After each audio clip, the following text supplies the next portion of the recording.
11 is doing the voice of Coach. I think they did a really good job, guys. Enjoy tonight's upload. Here we go. Friday the 13th, Road Trip, Chapter 4, The Mask. Sorry. I was changing into something more comfortable. Summer told Slick without missing a beat. Slick glanced out the bus window into the darkness. Without looking at her, he said, "Anyway, I don't know if you heard, but Coach picked me as #1 MVP. I read about it in the Boston Globe. Summer quipped. Slick smiled. Yeah, well, I get to ask someone to ride with me in the van. I wanted to ask you personally. You're a jerk. Summer said. You know that? She felt so weak-kneed. Her knees were actually knocking together. So, what's it gonna be, Stonehenge? Slick asked. Nasty nicknames and wisecracks. They had always had this banter between them. The joking felt necessary. It was as if their bodies gave off an electrical charge in each other's presence, and the tension could only be eased through teasing. Summer glanced up the aisle, craning her head to see out one of the windows. She spotted Coach Wardell and his black slicker, heading for the van. She had to make up her mind, fast. You want me to ride with you, Chamberpot? Summer made a face of mock shock. I'm surprised. Slick was studying his skull ring, twisting it back and forth. The guy rarely gave you the satisfaction of looking straight at you, so when he finally did look at you, it was a total killer. Like now, when he slowly raised his head, those eyes, liquid amber. No joke, Summer, he said softly. What do you say? Her head was saying no, but her heart was saying yes, and the message from her heart was way louder. Summer felt her eye begin to twitch. She prayed it would not show. I'm not getting back together with you, she warned him. He shrugged. And I'm not asking. Not in a million years. Fine. And I haven't forgiven you for what you did. Not even close. He just laughed. Just so you know, she said. But she had already lost the fight, she realized. It was like she was slipping and sliding down an icy slope. Now that she had started down, she was going to fall all the way to the bottom. She tried again. I guess what I am saying is you aren't going to get anywhere with me. So if you want to ask someone else. Slick got to his feet deftly, despite the cramped space. He put a hand on her shoulder and spun her around, marching her back down the aisle. The bus was pulling out. Summer hurried up the aisle, enjoying the feel of Slick's hand on her shoulder. Hold it! She cried to the driver. Mr. Morrissey gave her a really dirty look this time, but he braked and pulled the door crank. The bus door opened with a scrape and a wheeze. Up ahead, through the downpour, Summer saw the red taillights of the van as it started to pull out of the parking lot. Come on! Slick yelled, grabbing her hand. They started to run. Nothing mattered to her anymore. So what if they got left behind? She didn't care if she ended up stuck in the middle of the woods, just as long as she was with Slick. Slick was shouting. The van stopped at the end of the school drive, signaling for a left turn onto the main road. They ran faster, and Slick slapped the window just as the van started to move. The van stopped again. Slick slid open the side door. There you are, Coach said, looking back at them from the driver's seat with a ferocious bulldog scowl. It had taken Summer years to learn that this was just Coach's natural expression. It didn't necessarily mean he was mad. I looked through the whole locker room for you, Slick, Coach said gruffly. I was beginning to think you deserted your old coach. Never, Slick promised him. Coach grinned. Sitting next to Coach was Teddy. The short boy glanced at Summer, then at Slick, then turned straight around in his seat again. Poor Teddy had a crush on her, Summer knew, and now he was feeling jealous. Hi, Coach, Summer said. Coach nodded. He didn't say anything, but he seemed pleased to have her on board as well. Summer pulled the door shut behind her. The van lurched forward. Then Coach turned left and began the long ride back home.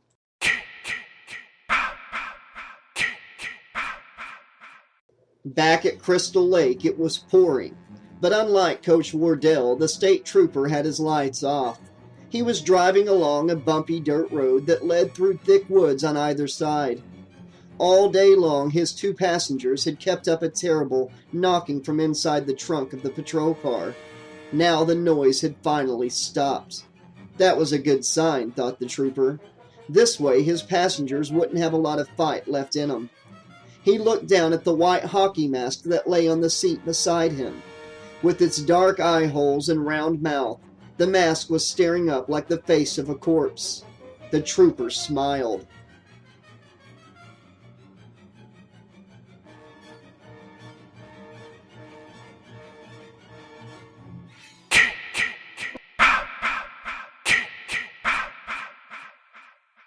Chapter 5. Lost.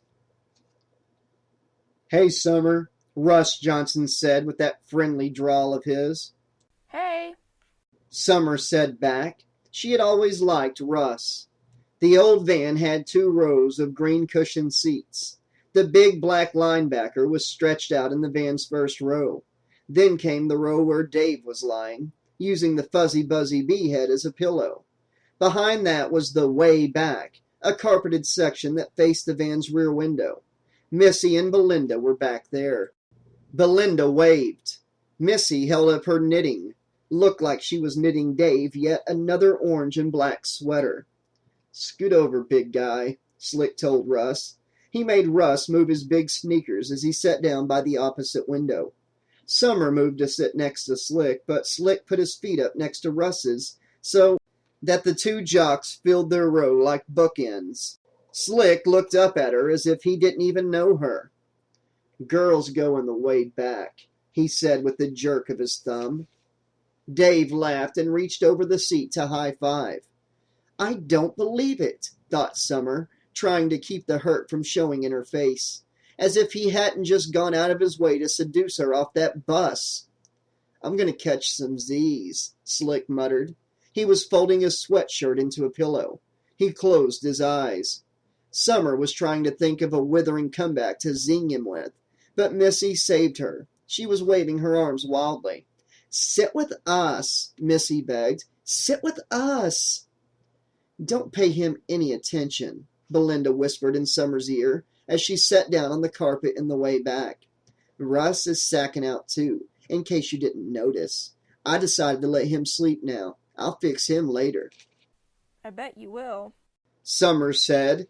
She grinned. Bossy Belinda. She was always plotting something, and usually it involved getting revenge on her poor boyfriend, whether he had done anything wrong or not. Belinda nodded toward the front row. "Never in a million years," she reminded Summer in a whisper. Oh, don't worry. Summer whispered back.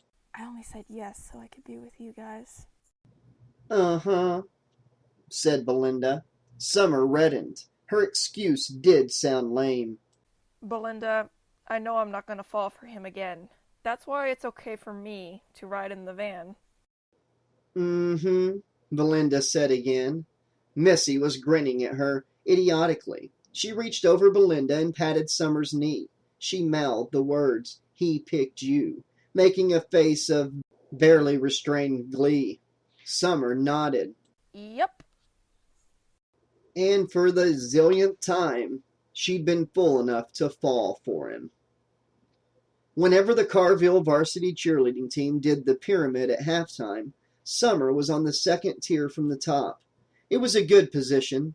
She only had to support one girl. But as the van jounced along through the darkness, she could still feel the sore spot where the bony right knee of Arlene Curdell, the top girl, had dug into her back. She closed her eyes. 2 could play at this game. If Slick was going to sleep, she'd pretend to sleep as well. Not that she thought she'd be able to sleep with Slick lying only 5 yards away. Despite the calm expression on Summer's oval face, her heart was beating like a hummingbird's wings. Then again, she was more tired than she realized, and the gentle rocking of the van was making her. The van bounced her to sleep. and awake again. And as Summer slipped in and out of consciousness, the stormy sky outside the van turned inky black.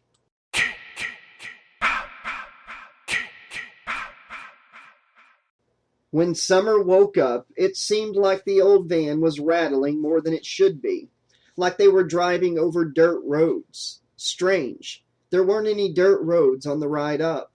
That wasn't all. The rain sounded like someone was drumming right on her head.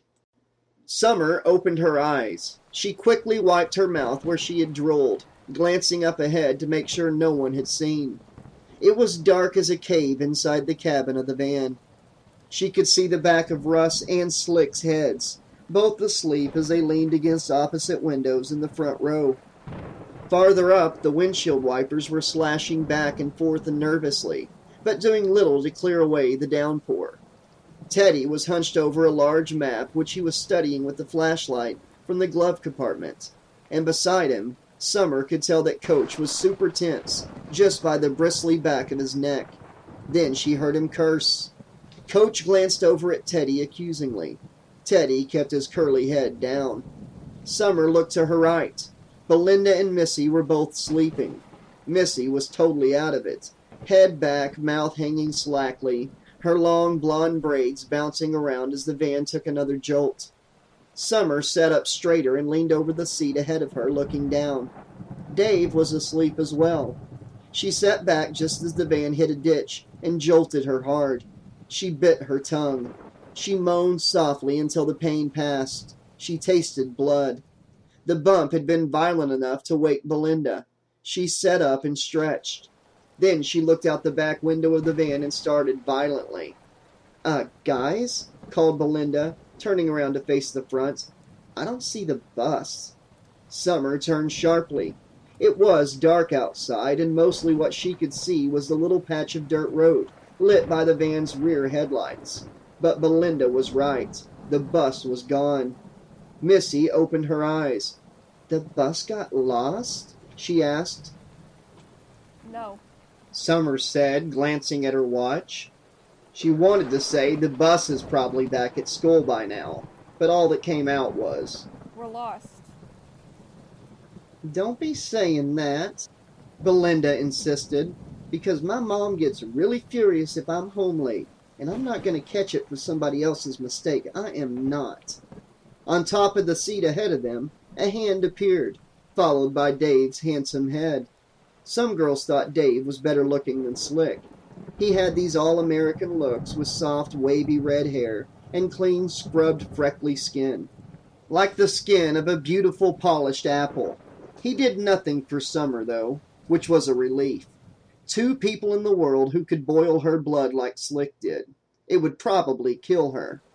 At the sight of her boyfriend, Missy squealed loudly and threw her arms around his neck. "Dave!" She showered him with kisses. He grinned, but leaned back so he was out of reach. "Did I hear someone say lost?" he asked. Slick, whose light brown hair was indeed slick at the moment, it was still wet from the shower and the rain, turned his head to look back at his teammate. "Yeah?" he said. "Looks like Buzzy blew it again." "I did not blow it," Teddy insisted from the front, where he was still wrestling with the map. "There was supposed to be a sign for the turnoff to Route 107. Someone must have taken the sign down." This excuse was met with a blast of laughter from almost everyone in the van. Poor Teddy, thought Summer. He could never do anything right. In one famous incident last spring, Slick had spread the word that Friday the 13th would be Dress-Up Weird Day. Everyone was supposed to wear a crazy costume. But then the principal got wind of it and told Slick he'd get suspended if he went ahead with the plan. So Slick spread the word dress normal. Somehow poor Buzzy didn't get the message. He was the only kid at Carville who arrived in costume. That Friday he came to school wearing an orange dress and a fright wig. He was sent home. "Hey, Buzzmeister," Dave called. "You sure we're going the right way?" Teddy didn't answer. "Oh, Buzzy," Dave repeated. "We're not lost," Teddy called back, but Summer could tell by the tension in his voice that he was lying. That's the only reason I let you ride in this van. Coach growled. You can't play sports. That's the least you could do is get us home in time. Now look what you did. Teddy's voice, which was already high, went up even further as he yelled, "I'm telling you, there was no sign, okay? It's not my fault." "It never is, now is it, Buzzy?" Slick asked, and then he started the chant. "Buzzy, Buzzy, Buzzy." Everyone but Russ and Summer picked up the chant at once. "Buzzy, Buzzy, Buzzy." The van rocked with the noise. "Cut that out!" Teddy squeaked furiously. Summer swatted Belinda, then leaned over Belinda to grab Missy's hands. She told them to stop it, but they weren't listening. "Whoa," said Dave. "So Miss Cynic is worried about Buzzy, eh?" Slick was looking right at her. "Summer and Buzzy sitting in a tree," he called, and everyone finished the new cheer together. Kissing. There was an ear-splitting whistle. That's enough. Coach barked. We are lost here, team, and blaming Buzzy isn't going to help any. He paused a moment, then added in his usual growl, Even if it's all his fault. That set Teddy yelling again, and started everyone in the van laughing and clapping. And it wasn't a whistle which quieted them this time. It was a thunderclap so loud it sounded as if a bomb had gone off inside the car. As the storm picked up pace again, Coach swore. Buzzy, He shouted. do you have any idea where we are? Teddy didn't answer. All the way from the way back, Summer could tell that the poor guy was crying. Oh, for Pete's sake. Coach said. He hated people crying almost more than he hated anything else. Summer knew. Though Summer's brother Michael said that the year they lost the first-place trophy in the final seconds of the last game, he found Coach in his office, blubbering like a baby. Coach must have been stepping on the gas because the van was jolting harder over the deep holes and ruts in the road. That was Coach Wardell's solution to all problems. More offense. If you're behind, throw more passes. If you're lost, drive faster. It was a strategy that had paid off well for Coach over the years. He'd never had a losing season. But right now they were in the middle of a downpour so thick that you couldn't see where the road ended and the forest began. And everyone was yelling at Teddy, and Teddy was yelling back. Slick suddenly yelled, "Hey, Buzzy, catch!" He had picked up a practice football off the van floor. He spiraled it right at the back of Teddy's head. Teddy turned just in time to see the ball coming, but not in time to do anything about it. His reflexes had never been the greatest. The ball bonked him right on the forehead with a thud that was, even Summer had to admit, pretty funny. Then the ball caromed off Teddy's head and right in front of Coach, who lost control of the wheel. The van careened off the narrow road, hurtled down a culvert, and zoomed straight at a tree.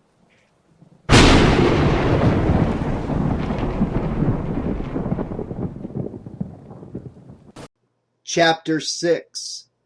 Jason. Summer was screaming as the huge old tree jumped up to meet them, and then...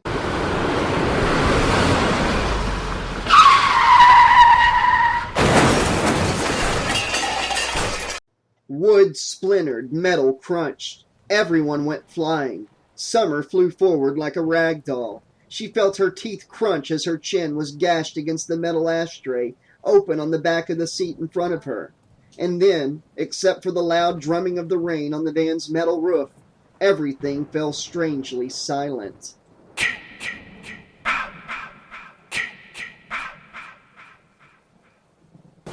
At that same moment, the drumming of the rain was covering up another more sinister sound. It was a low and awful moan, the anguished cry of a spirit awakened from its slumbers. The cry came from the old oak tree, where, buried deep inside the battered trunk, there lay a white and oval mask.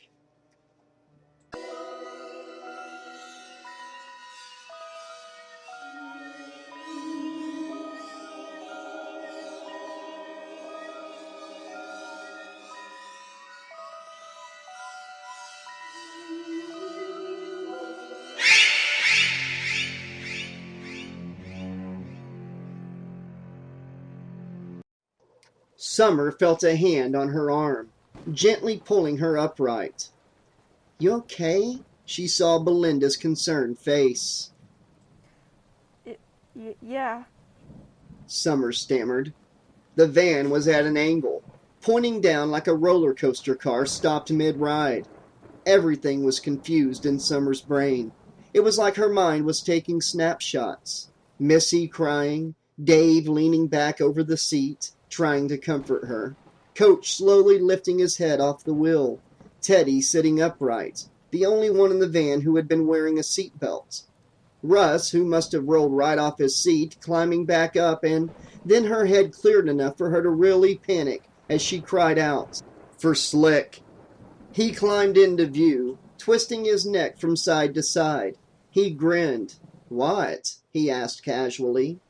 Even in the middle of all the confusion, Summer desperately regretted having yelled his name like that. She had spilled the beans for good.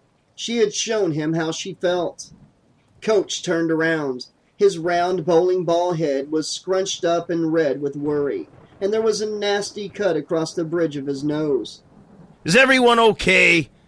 "Yeah," said Slick, "but if you wanted to wake us up, why didn't you just blow your whistle?" There was nervous laughter.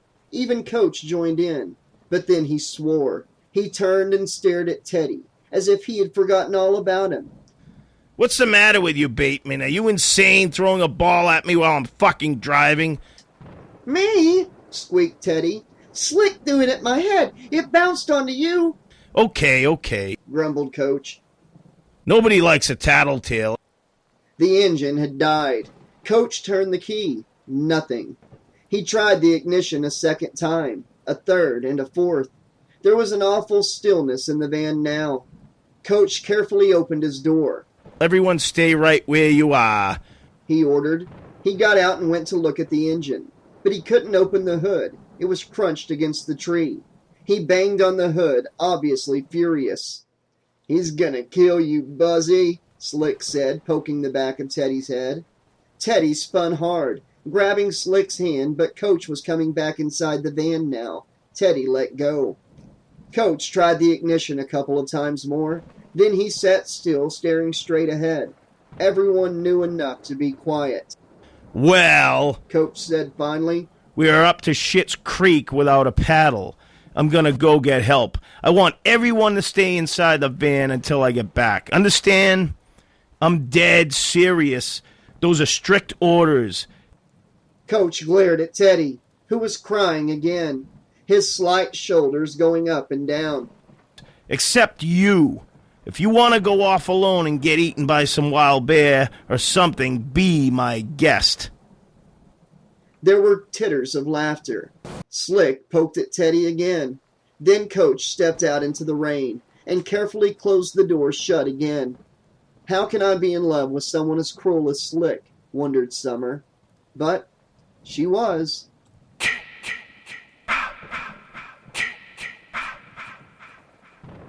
"Hey, Donnie, look at this," Stu whispered nervously. Donnie didn't answer. He was about 30 yards deeper into the cave than his friend, and while the dark cavern was deathly silent, except for an occasional dripping sound, Donnie hadn't heard his friend calling.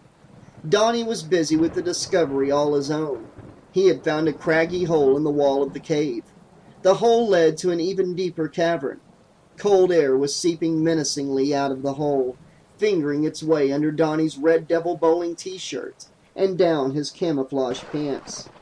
He bent down, aiming his flashlight through the hole. He was thinking, "Cool." Stu yelled, "Donnie!" Donnie jerked up so suddenly, he thought he was going to have a heart attack. "What?"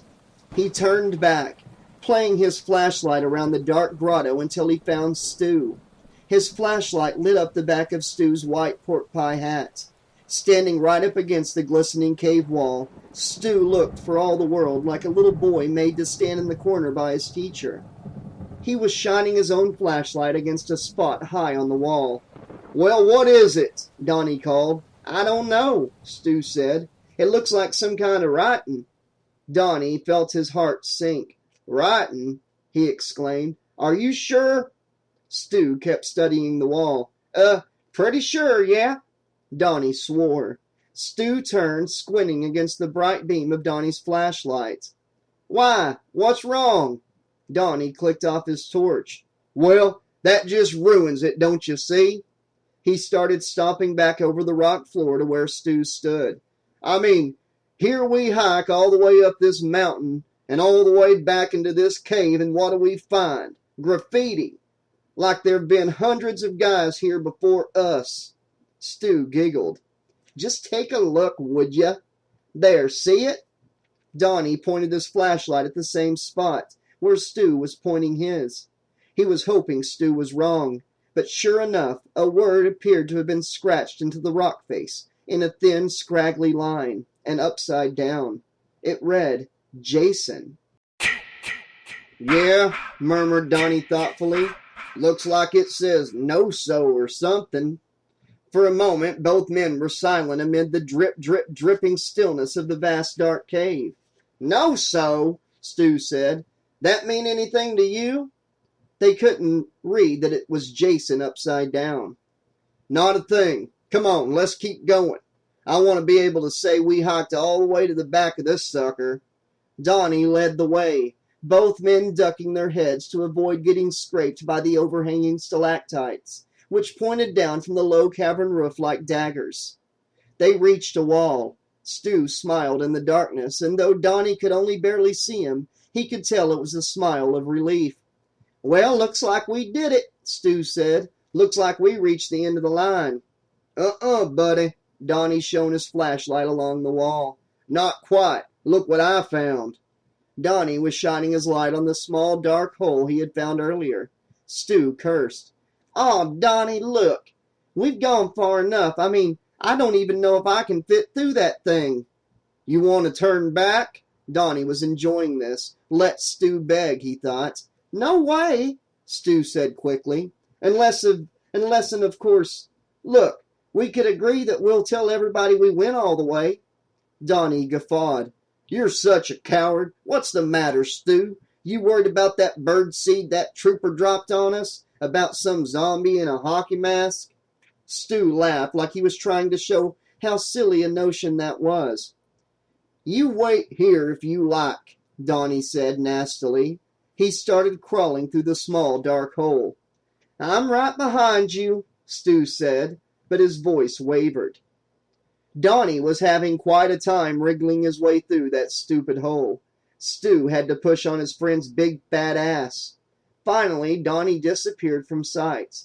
There was a loud metal clunk. Stu heard Donnie cuss. What's wrong? Stu asked, his voice dropping a little bit.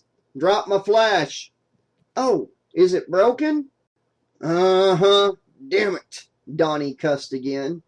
Man, it's like an ice box in here, and I can't see a damn thing. Hand me your flash. Stu hesitated. If he handed Donnie his flashlight, that was going to leave him totally in the dark. Stu wasn't the crazy fool who had insisted on going further, so why should he be penalized? But Donnie's hand was reaching back through the hole now and grabbing at his pants leg. Come on, hissed Donnie. Stu placed his flashlight carefully in Donnie's hands. The hand and the flash disappeared. Then came silence. A deep and deathly silence. In the silence, Stu had a revelation. It sent a wave of prickling goosebumps all over his scalp, his neck, his bare arms. His voice cracked as he asked, Donnie? Yeah, came Donnie's voice from the other side of the cave wall. The voice was a little muffled now. Donnie must have moved deeper into the cave. No, so, Stu called. I think I just figured out what it means. This time Donnie didn't answer. What was the name of that boy? Stu called. The one the trooper said drowned in the lake? It was Jason, wasn't it? How do I know? Donnie called back, his voice faint. Anyways, what's the difference? Get over here, would you? You gotta see this. There are more wall markings in here. Oh, wow! I'm telling you, it's like some kind of shrine. Stu felt woozy in the knees. Donnie, I think we should get out of here. Donnie? That writing back there, it says Jason. Donnie. Only it's written upside down. Why would someone ride upside down, Donnie? As if in response, there was a sound. Well, not so much a sound as a beating of the air on the other side of the cave wall. Donnie? Still no answer. Donnie! But the only answer from the next cavern was the beating of hundreds and hundreds of tiny wings. It was answer enough for Stu. He scurried back from the hole, tripped, and almost fell. He whirled, but the room was so dark he couldn't tell which way he was going. He only knew he had to get out at once. But he couldn't see a thing without his flashlight. He groped around wildly, his hands in front of him. One hand touched something furry. He screamed and started to run. A mistake. He banged face first into a rock wall. His head rang like a bell. Putting his hands out, he held onto the wall as if it could somehow hold him, protect him, and save him. He turned himself slowly around so that his back was to the wall. This position felt slightly safer. He licked his lips. He tasted blood. He listened, straining his ears, but except for the ever-present sounds of dripping water, the cave was silent once more. Drip, drip, drip. He began inching along the wall, feeling with his hand for the large opening that led back to the next grotto, and the grotto after that, and eventually he prayed to safety.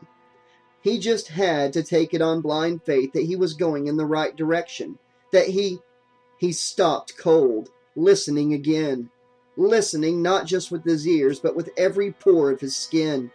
He felt like something big was coming toward him, as if part of the darkness in the room had broken free and was flying right at his head. He was so sure he was about to be attacked. He covered his face with both hands, bracing himself for the blow. No blow came. And after a moment he was ready to move again. He took his hands down. Maybe his eyes had adjusted to the terrible darkness of the room, because he thought he saw the way now, the way out. He'd walk straight ahead, right across the cavern, and... Go! He shouted at himself, but he was too scared to move. And while he hesitated, the large and hideous vampire bat, which had landed on the cave wall above his head, sank its fangs deep, deep into his neck.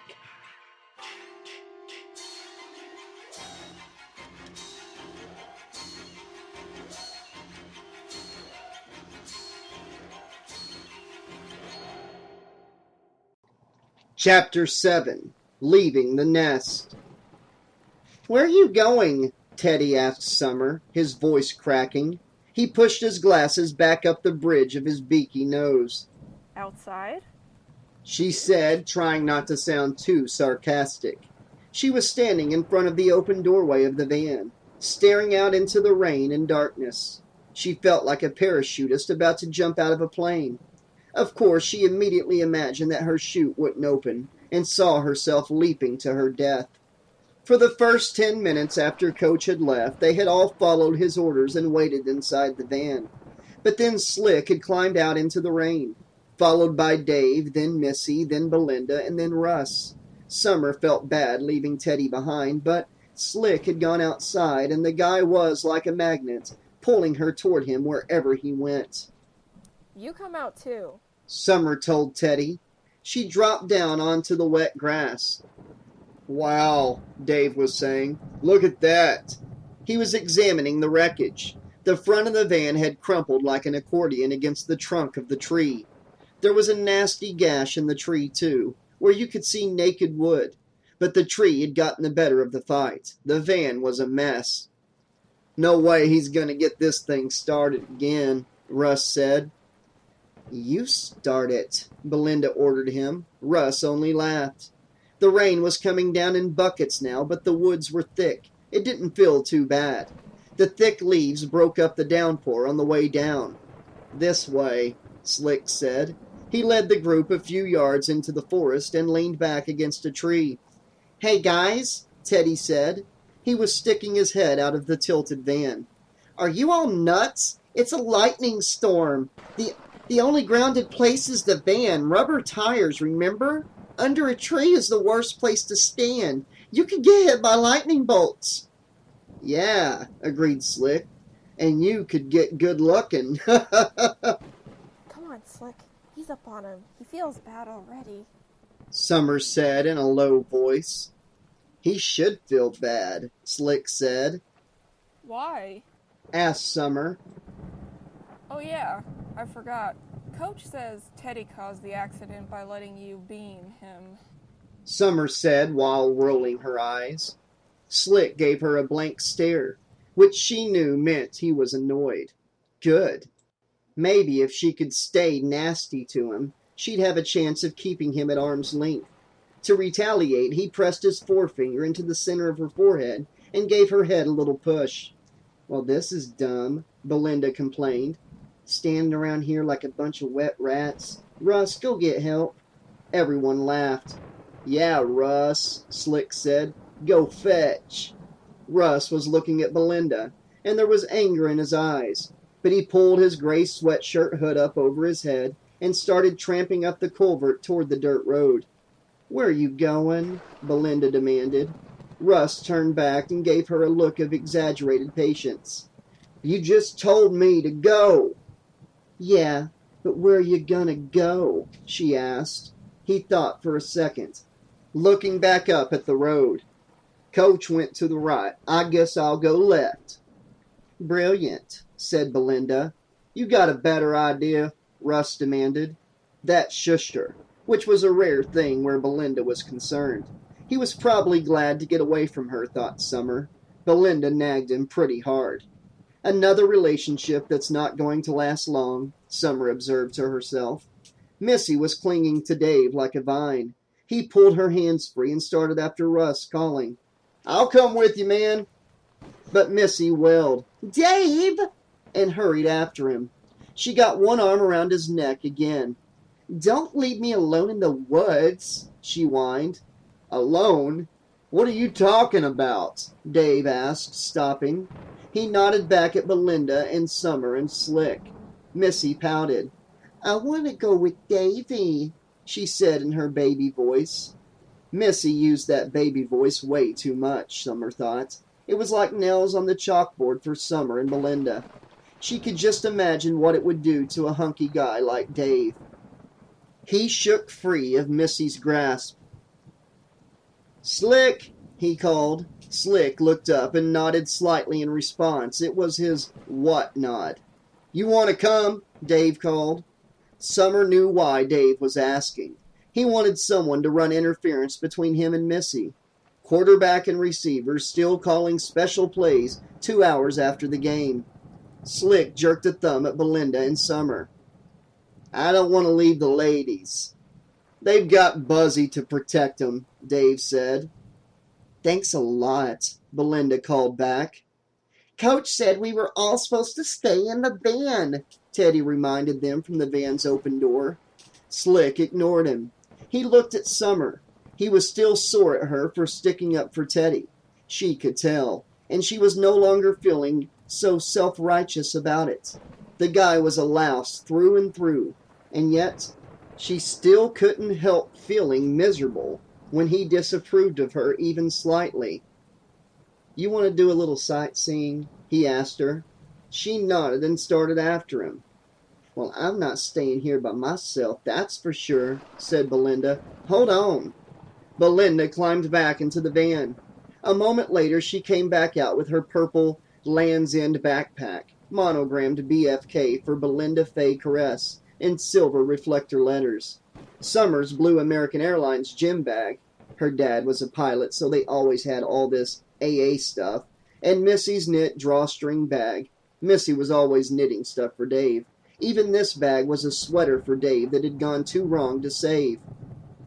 We're just going down the road, Belinda, Slick said. How many supplies do you need? Belinda glowered at him. I don't go nowhere without my stuff. He ordered us to stay in the van, Teddy was saying as they all started up the hill. Don't expect me to stick up for you when he starts chewing you out. I'm not taking the heat on this one. Don't do anything I wouldn't do, Slick told him. Summer gave Teddy a sympathetic glance. We won't be gone long, she said. But then Slick had her by the hand, helping her up the ravine, and at the touch of his skin against hers, all other thoughts flew right out of her head.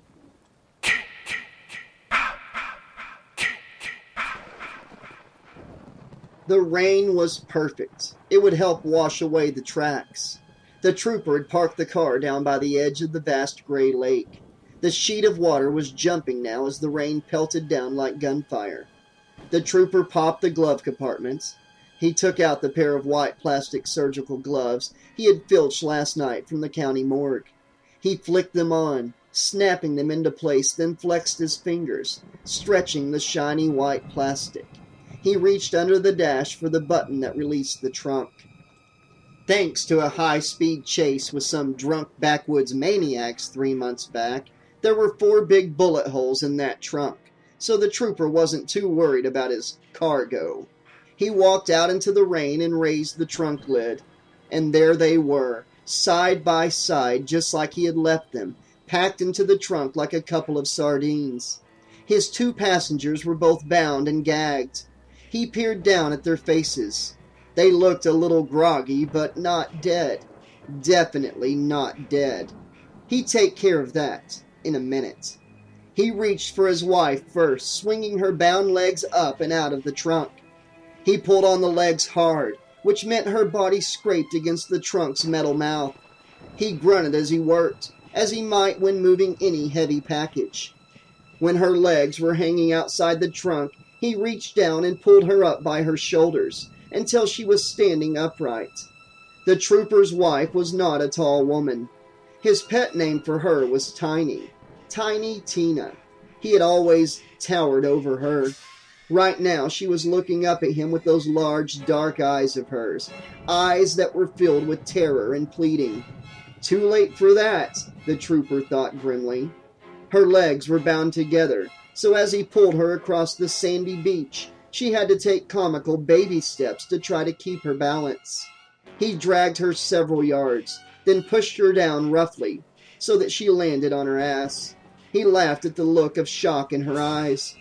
Then he returned to the trunk for his other package, Cliff, the tall architect with the sandy hair and the craggy, handsome features.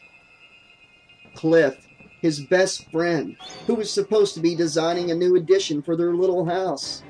But that had meant that Cliff spent hours at the trooper's home, hours alone with Tina, conferring on the building plans. They had had some pretty wild conferences, Tina and Cliff. The trooper stood in front of the open trunk, looking down at his friend. Cliff's eyes met his. The trooper saw the same fear he had seen in his wife's eyes, but there was also a lot of calculating going on here.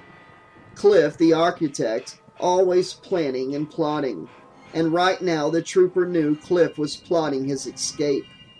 The trooper suddenly raised his fist. He could have killed him right there.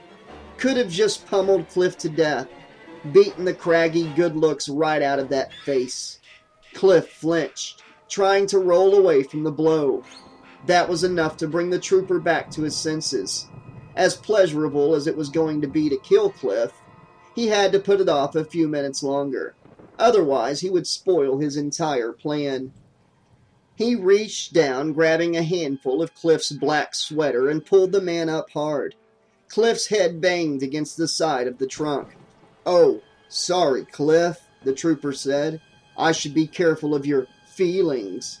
He allowed himself the pleasure of banging his friend's head one more time, then dragged him from the car.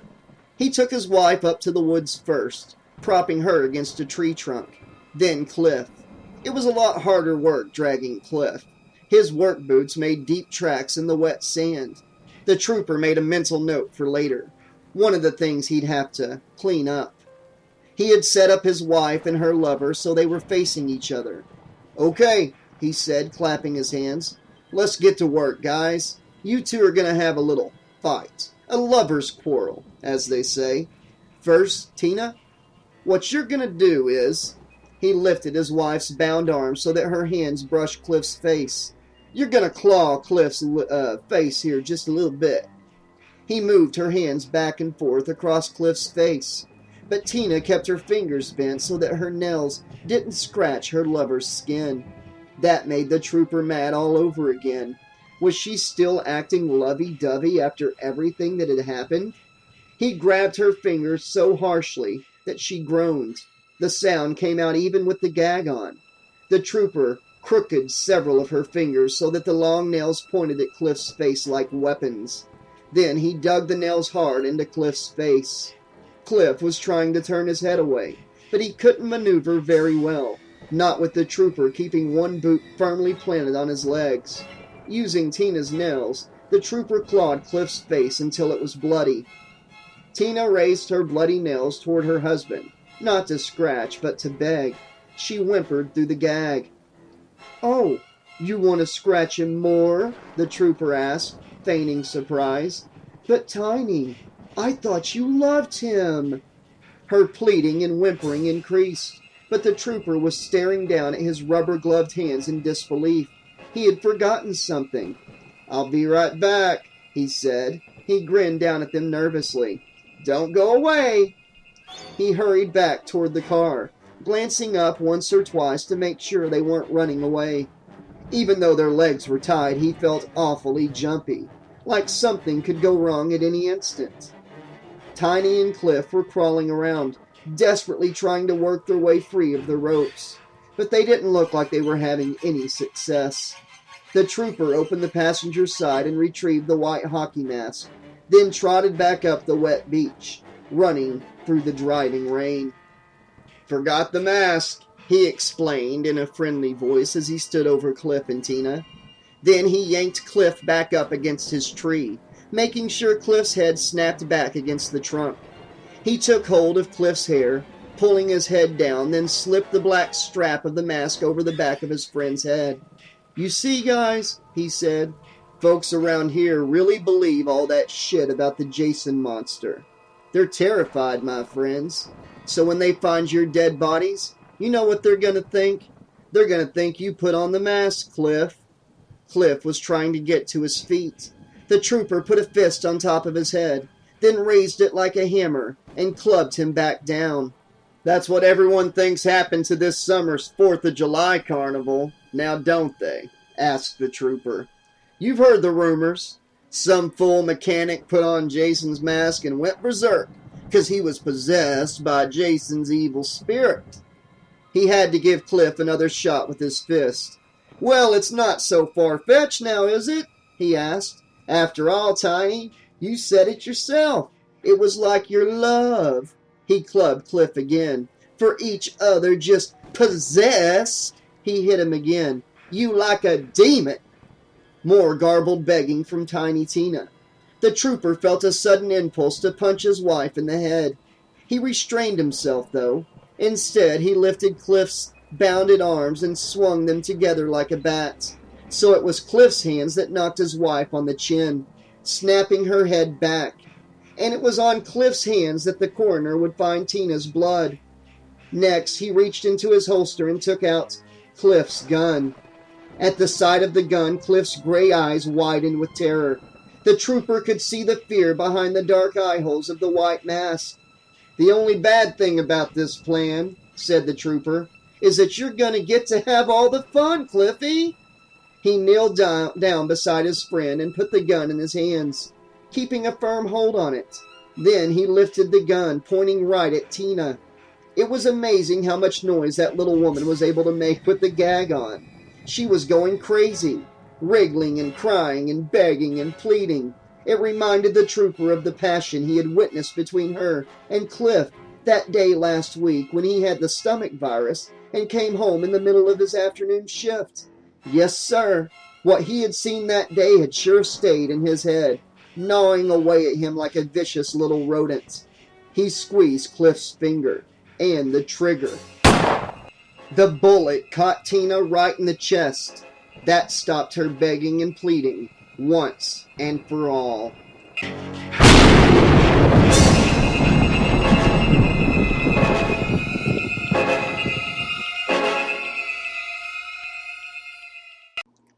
Okay, guys, this has been chapters 4, 5, 6, and 7 of Friday the 13th Road Trip.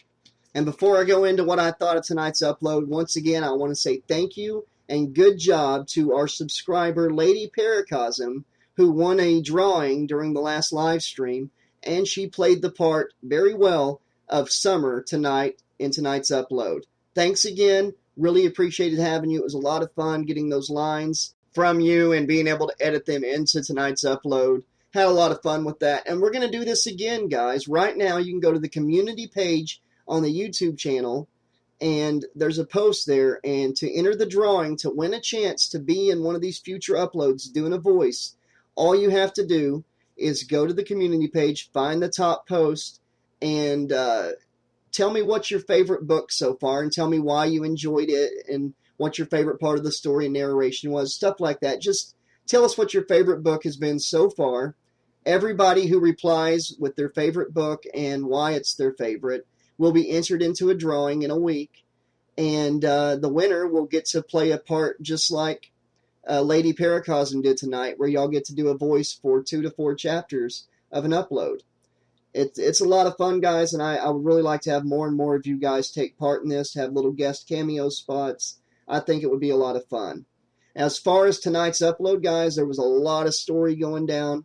We got Donnie and Stu. Stu just got bit by a giant bat. How's that going to play out, right? We got Summer, who I just cannot feel bad for this girl if she's going to stay with such a bad guy. They've been in the wreck.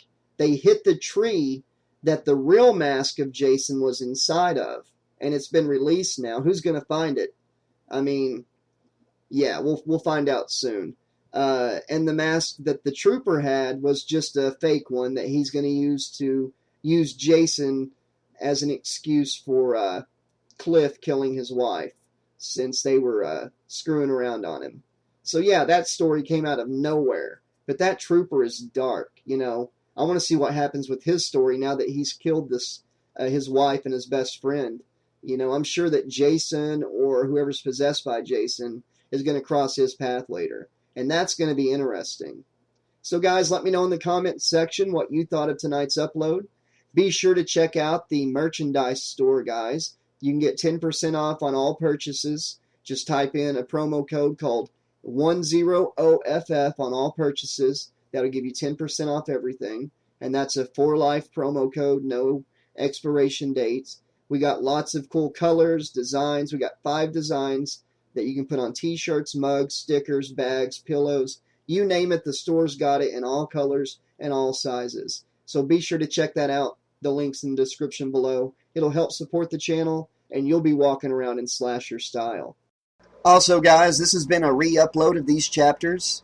The YouTuber JV211 did a special guest voice as the coach in tonight's upload, so be sure to check out his channel. I'll put a link in the description below. Thanks, everybody. And until next time, guys, this has been your friendly neighborhood 80s slasher librarian saying, thanks for listening, and be sure to finish these books with me, because it's got a death curse!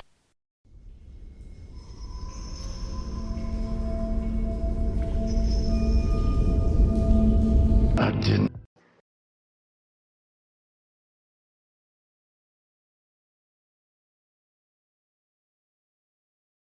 And you are listening to 80s Slasher Librarian's narration of my book, Friday the 13th Road Trip.